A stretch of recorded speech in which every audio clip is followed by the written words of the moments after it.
W M और MPPT solar बिन का क्या काम है, इन दोनों में क्या फ़र्क होता है और आपने एमपीपीटी कब लगाना है और पीडब्ल्यूएम कब लगाना है। आज की इस वीडियो में हम यही जानेंगे। जैसा कि आपने मेरा थंबनेल देखा है, वीडियो स्किप ना कीजिएगा। मेरा पूरा कोर्स है मेरे channel solar and electric tips पर, जिसमें मैं सारी चीज़ें बताता हूँ। डीसी सोलर सिस्टम के बारे में बताता हूँ। इस टाइम जिस साइड में मैं खड़ा हूँ, ये डीसी सोलर सिस्टम लगा हुआ है। डीसी की वायर जा रही हैं।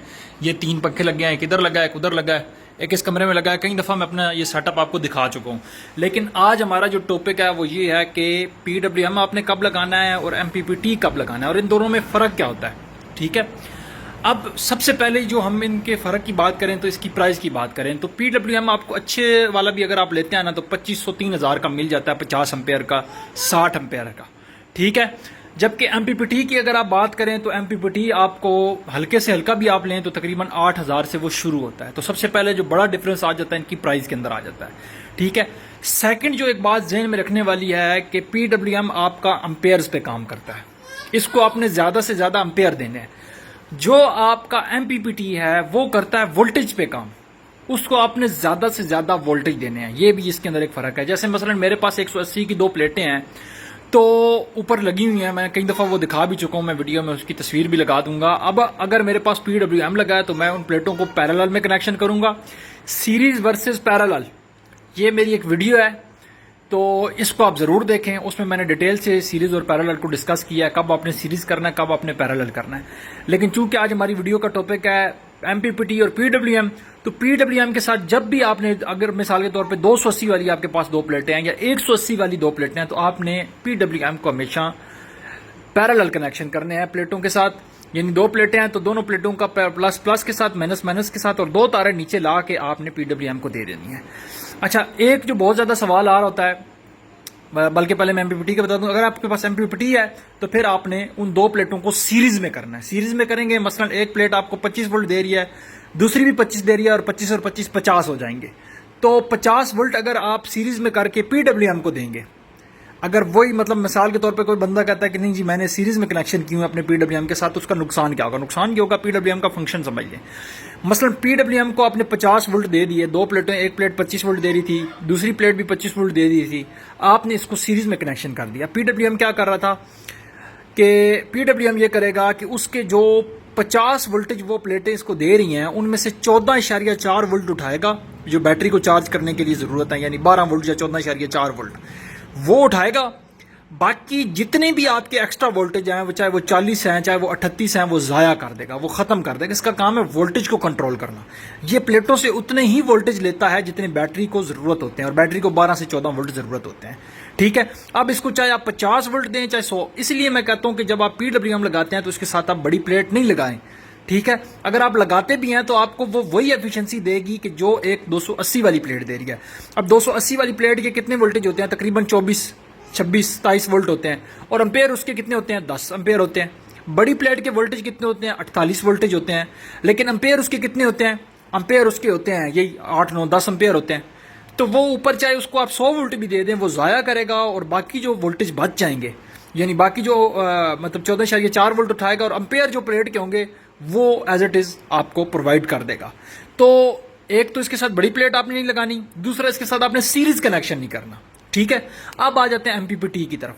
अगर एमपीपीटी के साथ आप, इसमें थोड़ा सा ये है कि अगर आप सीरीज में इसको वोल्टेज ज़्यादा से ज़्यादा देते हैं तो उसकी एफिशिएंसी मजीद बेहतर हो सकती है।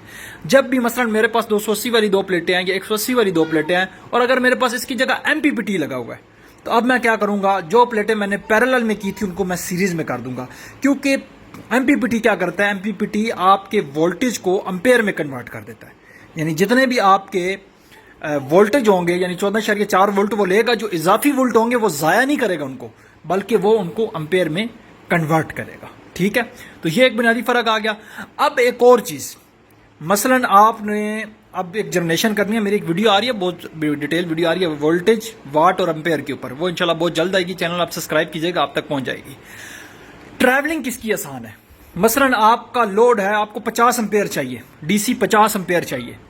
अब अगर मेरी ये पहले वीडियो बनी होती तो आपको समझ में आता, लेकिन अभी बहुत सारे टेक्निकल दोस्त समझ लेंगे। तो 50 एम्पेयर आप एक तार से नहीं गुजार सकते। एक बात आप जहन में रखिएगा, वोल्टेज की ट्रैवलिंग आसान है, एम्पेयर की ट्रैवलिंग मुश्किल है। मसलन अगर आपके डीसी एक पंखे का लोड है, 2 पंखे का लोड है, 3 पंखे का लोड है, तो आप ये चीज़ लगाएं। ठीक है, ये चीज़ बेस्ट है डीसी सिस्टम के लिए। लेकिन अगर आप कहते हैं मैं जनाब बड़ी प्लेट लगा के, एक 585 वाली प्लेट लगा के या 280 वाली 3 से 4 प्लेटें लगा के मैं अपना बैटरी चार्ज करके और फिर डीसी टू एसी कन्वर्टर लगा के कोई फ्रिज चलाना चाहता हूँ, कोई एसी चीज़ चलाना चाहता हूँ, तो उनको मैं रेकमेंड करूंगा कि वो एमपीपीटी की तरफ जाएं और प्लेटों को सीरीज में कनेक्ट करें। ठीक है, वो वोल्ट पर काम करें। क्योंकि मेरे भाई जितनी मोटी आप 10 mm की तार लगाएं ना, 10 mm की तार, अगर ऊपर से आप एम्पेयर बना के ला रहे हैं, डीसी करंट को, सोलर को नीचे लाने के 2 तरीके हैं, एक एमपीपीटी तरीका है, एक पीडब्ल्यूएम तरीका है। पीडब्ल्यूएम में अगर आप मिसाल के तौर पे पीडब्ल्यूएम के सीन में ये होता है, पीडब्ल्यूएम के चक्कर में ये होता है कि ऊपर अगर आपने मसलन प्लेटें 3 है आपके पास 280 वाली, आपने 10 एम्पेयर एक दे रही है, 10 एक दे रही है, 10 एक रही है। अब 30 एम्पेयर अगर आप इस तार से गुजारेंगे ना मेरे भाई, गुजर तो जाएंगे लेकिन ये तार हीटअप होगी, 3 प्लेटों तक ये बर्दाश्त करेगी। लेकिन अगर आप कहते हैं मैं 40 एम्पेयर लाना चाहता हूं, तो मेरे भाई फिर आप उसके साथ 16 mm की तार भी लगाएंगे तो उसमें लॉसेज होंगे, और 16 mm की तार काफी महंगी है और एक्सपेंसिव पड़ जाती है। ठीक है, 10 mm की तार भी मेरे भाई 40 एम्पेयर उससे मैंने गुजारे थे तो वो हीटअप कर गई थी। ठीक है, तो अगर तो आप मसलन 280 वाली 1 2, ये बात ज़हन में रखिएगा, ये बड़ी कीमती बात बता रहा हूं कि पीडब्ल्यूएम के साथ आपने ज्यादा से ज्यादा 3 प्लेटें लगानी है, 280 वाली ज्यादा से ज्यादा 3, बस 30 एम्पेयर तक आप इसको काउंट करेंगे। 50 एम्पेयर लिखा हुआ है, ये कंट्रोल भी करेगा, लेकिन इतनी मोटी तार बहुत एक्सपेंसिव हो जाती है।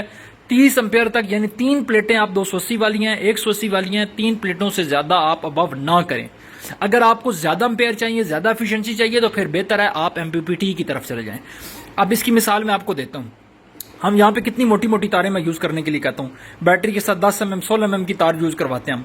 लेकिन कभी आपने देखा होगा कि जब जहाँ बड़ी बड़ी प्लेटें लगी होती हैं, तकरीबन 10 20 पीस, ठीक है, 15 प्लेटें लगी होती हैं, वहां पे आप तार देखें 6 mm लगी होती है, लेकिन वो हीटअप नहीं हो रही होती। क्यों हीटअप नहीं हो रही होती? क्योंकि उसमें से वोल्टेज गुजर रहे होते हैं, उसमें जो ऊपर प्लेटें लगी होती हैं वो सारी की सारी सीरीज में होती हैं। वोल्टेज अगर आप 100 200 150 250 300 वोल्टेज अगर आप 6 mm की तार से गुजारें, उसको कोई फर्क नहीं पड़ेगा। लेकिन अगर उसी 6 mm की तार से आप 30 से 40 एम्पेयर गुजारते हैं तो वो हीटअप करेगी, वो गर्म होना शुरू हो जाएगी और वो करंट को जाया करेगी। जहां पर भी हीटिंग होती है समझ लें आपका करंट जाया हो रहा है। ठीक है, तो एक चीज आपने ध्यान रखनी है कि जहां पे 3 प्लेटें हैं, मतलब आप 280 वाली आपके पास 3 प्लेटें, आप पीडब्ल्यूएम लगा लें, ये सस्ता सिस्टम है। और 3 प्लेटें भाई इनफ होती हैं, 280 वाली 3 प्लेटें लगा के आप क्या क्या चला सकते हैं, इस पर मेरी डिटेल वीडियो आप देख सकते हैं। लेकिन अगर आपके पास 280 वाली 4 प्लेटें हैं, 180 वाली 4 प्लेटें हैं, या 4 से 5 प्लेटें हैं, तो फिर आप एमपीपीटी की तरफ जाएं, उनको सीरीज में करें। एफिशिएंसी की बात करें दोनों के अंदर कि एफिशिएंसी किसकी ज्यादा है, तो जाहिर बात है एमपीपीटी की एफिशिएंसी ज्यादा है। मतलब 180 वाली आपके पास 2 प्लेटें हैं, आपने पीडब्ल्यूएम लगाया हुआ है, और 180 वाली आपके पास 2 प्लेटें हैं तो आपने एमपीपीटी लगाया हुआ है, तो एफिशिएंसी किसकी ज्यादा होगी? जाहिर बात है एमपीपीटी आपको ज्यादा एम्पेयर बना के देगा बनिस्बत पीडब्ल्यूएम के। लेकिन पीडब्ल्यूएम रेकमेंडेड इसलिए होता है क्योंकि एक तो बहुत ज्यादा सस्ता होता है, दूसरा उसमें फैन शैन को नहीं होता। अब ये इसको 2-3 साल हो गए लगा हुआ है, कोई टेंशन नहीं है, ना कोई आवाज, हमें पता ही नहीं है कुछ हमारे घर लगा हुआ है। ठीक है, एमपीपीटी थोड़ा सा ये है कि उसका पंखा भी चलता है, फिर उसकी वो अजीब सा, मतलब मुझे जाती तौर पे पसंद नहीं है। हाँ, पसंद होता अगर मेरा लोड ज्यादा होता, यानी 40-50 एम्पेयर अगर मुझे सोलर से चाहिए होते तो फिर मैं एमपीपीटी की तरफ जाता। तो अगर डीसी सेटअप आपने लगाना है तो मैं आपको यही रेकमेंड करूंगा। पीडब्ल्यूएम अच्छा कौन सा है, इस पर भी मेरी डिटेल वीडियो है। ठीक है, तो ये थोड़ी सी। बाकी एक सवाल आपके ज़हन में पैदा हो सकता है, वो ये कि पीडब्ल्यूएम के साथ कौन सी बैटरी लगाएं और एमपीपीटी के साथ कौन सी बैटरी लगाएं। मेरे भाई, बैटरी का ताल्लुक एमपीपीटी या पीडब्ल्यूएम के साथ नहीं है, बैटरी का ताल्लुक है एम्पियर्स के साथ। डीसी सिस्टम की जितनी कैलकुलेशन होती है ना, वो एम्पियर्स के अंदर होती है। मसलन आपकी 2 प्लेटें 180 वाली आपको 15 एम्पेयर बना के दे रही हैं और लोड है आपका 6 एम्पेयर का। ठीक है, तो 15 में से 6 गए, कितने रह गए? 9। तो 9 अगर आपके पास बचते हैं तो 9 को आप मल्टीप्लाई कर दें 10 के साथ, यानी 90 बन गया, तो 100 AH की बैटरी आप तकरीबन इसके साथ लगा सकते हैं।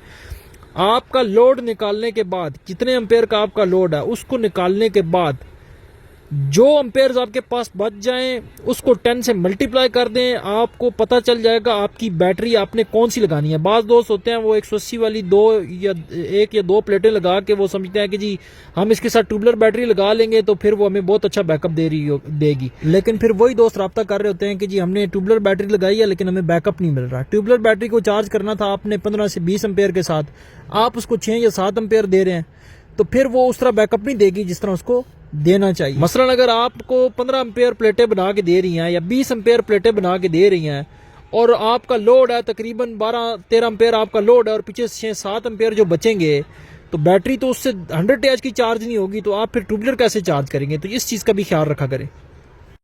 अच्छा, एक और चीज़ इसमें मैं आपको एक और चीज़ बता दूं कि जब भी आपने PWM के साथ कोई प्लेट लगानी है, प्लेट कौन सी लगानी है, बैटरी की तो बात होगी, प्लेट कौन सी लगानी है। जब आप PWM के साथ प्लेट लगाएंगे तो आपने कोशिश करना है ऐसी प्लेट लेनी है, मेरी एक वीडियो है प्लेटों के पीछे लगे स्टिकर ना पड़ने का नुकसान। जब आप प्लेट खरीदने जाएं PWM के लिए तो आपने ऐसी प्लेट लेनी है जिसके वोल्टेज 24 से ज्यादा ना हो और एम्पेयर उसके ज्यादा से ज्यादा हो, 10 हो जाए, 13 हो जाए, 8 हो जाए, 9 हो जाए, 10 हो जाए, 11 हो जाए, 12 हो जाए, 13 हो जाए। एक प्लेट होती है MPPT के लिए, उसके वोल्टेज ज्यादा होते हैं, उसके वोल्टेज 24 से ज्यादा होते हैं, एम्पेयर उसके यही 9-10 होंगे, 8-9-10 होंगे। तो हमेशा आपने ये एक मेरी जो वीडियो मैंने बताई है आप जरूर देखिएगा, जिसने नहीं देखी हो, जिसने देखी है वो मेरी ये बात समझेगा कि हमेशा PWM की प्लेट अलग है, MPPT की प्लेट अलग है। जब आप MPPT की प्लेट लेने जाएंगे तो आपने ऐसी प्लेट लेनी है जिसके वोल्टेज ज्यादा हो, 24 से ज्यादा, जितने वोल्टेज हो सके होने चाहिए उसके वोल्टेज, ठीक है। तो ये भी एक फर्क है। तो लेकिन अगर मसलन एक बंदा कहता है मेरे पास 180 वाली 2-3 प्लेटें पड़ी हुई हैं, ठीक है, तो अब मैं उसके साथ जो है वो या 3-4 प्लेटें पड़ी हुई हैं, तो वो कोशिश करें वो PWM ना लगाएं, वो MPPT लगाएं, क्योंकि पैरेलल में आप 3 प्लेटें कम से कम कर लें तो बेहतर है। ज़्यादा से ज़्यादा 3 प्लेटों से अगर आप बढ़ेंगे फिर यह है कि आपकी तार हीटअप होगी, वो नुकसानदेह हो सकता है। 3 प्लेटों तक आप PWM यूज़ करें। अगर आपके पास छोटी 4 प्लेटें पड़ी हैं फिर मैं आपको ये रिकमेंड करूँगा कि आप MPPT की तरफ चले जाएँ तो ज़्यादा बेहतर होगा, ठीक है। बाकी MPPT की बात करें तो मार्केट में मुख्तलिफ किस्म के MPPT मिलते हैं। इस टाइम मेरा इस PWM पे भरोसा है। MPPT इस टाइम बहुत अच्छा जो चल रहा है वो सिमटैक का चल रहा है।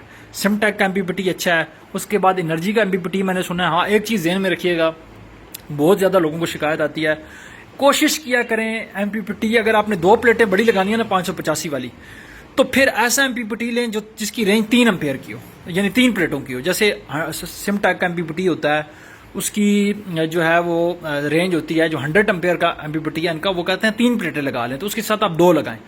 अगर आपके पास छोटा MPPT है यानी कि 180 एम्पेयर वाला, उसके साथ 2 प्लेटों की रेंज है, तो उसके साथ आप 1 लगाएं। अगर आप ऐसा करेंगे तो आपका MPPT बहुत देर तक चलेगा, वो खराब नहीं होगा, ठीक है। तो ये एक थोड़ा सा कोशिश किया करें। जरूरी नहीं है कि अगर उसके पास साथ 2 प्लेटें लगी हैं तो आपने 2 ही लगानी है। और MPPT के साथ हमेशा ये बात ध्यान में रखनी है कि प्लेटें सीरीज में लगाएं। कुछ लोग पैरेलल करके लगा देते हैं, चल जाता है, या जो लोग इस्तेमाल कर रहे हैं वो कमेंट सेक्शन में आपको बताएंगे कि ये कितना कामयाब है और कितना नहीं है। लेकिन मैं आपको ये कहूंगा कि अगर आपने 280 वाली 585 वाली 2 प्लेटें बड़ी लगाना चाहते हैं तो फिर 100 एम्पेयर का सिमटैक का 1 साल वारंटी वाला जो MPPT है आप वो लगाएं, इंशाल्लाह आपको फायदा होगा।